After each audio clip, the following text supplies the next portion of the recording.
창세기 38장 26절입니다. 유다가 그것들을 알아보고 이르되 그는 나보다 옳도다. 내가 그를 내 아들 셀라에게 주지 아니하였음이로다 하고 다시는 그를 가까이 하지 아니하였더라. 오늘 본문의 배경 지식은 계대 결혼입니다.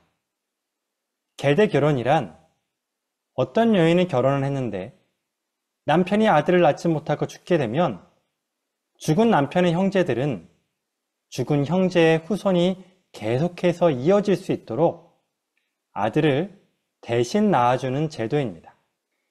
현대인의 입장에서 이런 계대 결혼은 이상해 보입니다. 하지만 당시로선 남편 잃은 여인이 잘 살 수 있도록 도와주는 제도였습니다. 만약 홀로 남은 여성이 계대 결혼으로 아들을 낳을 경우 그 여인은 죽은 남편의 재산을 그대로 이어받을 수 있었고 가문에 남아 죽은 남편의 권리를 행사하고 보호를 받을 수 있었습니다. 오늘 본문은 유다의 단점을 지적합니다. 첫째, 그는 가족을 떠나 이방 땅으로 갔습니다. 요셉이 없어지자 집안 분위기는 최악으로 치닫습니다.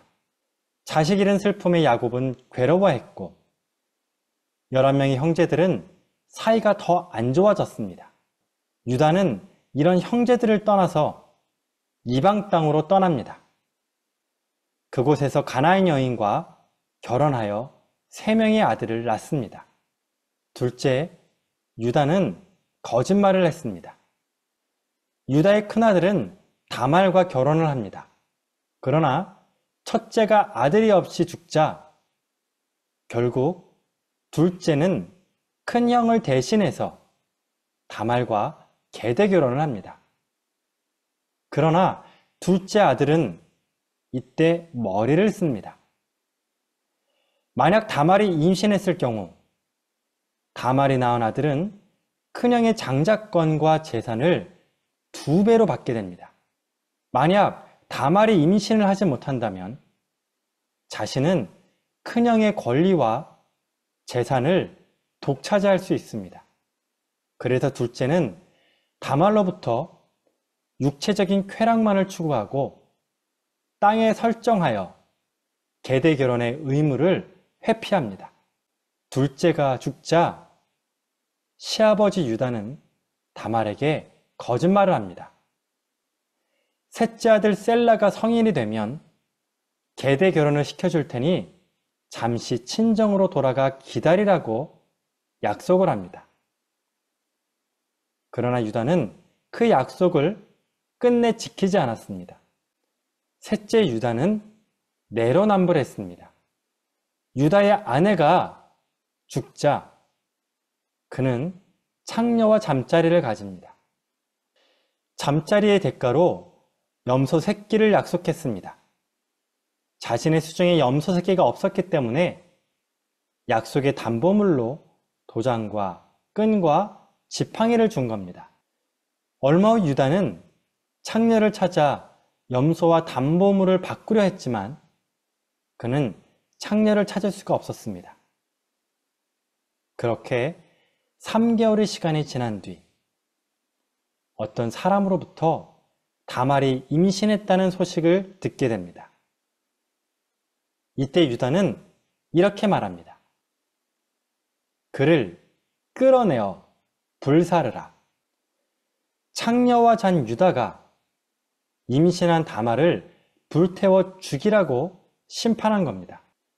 나의 잘못은 안 보이고 다른 사람의 잘못은 너무나 크게 잘 보이는 게 인간입니다. 오늘 본문은 유다의 이런 단점만 말씀하고 있지 않습니다. 그의 장점도 함께 말씀하고 있습니다. 유다의 장점은 그의 잘못이 드러났을 때 변명하지 않고 바로 인정하는 태도였습니다. 임신한 다말이 사람을 보내 유다에게 말했습니다. 이 물건 임자로 말미암아 임신하였나이다. 청컨대 보소서 이 도장과 그 끈과 지팡이가 누구의 것이니까? 이렇게 자신의 잘못이 명확하게 드러나자 유다는 깨끗하게 인정합니다. 그는 나보다 옳도다. 내가 그를 내 아들 셀라에게 주지 아니하였음이로다. 자신의 잘못을 인정한 유다는 친정에 가 있던 다말을 불러 첫째 아들의 계보를 잊게 합니다.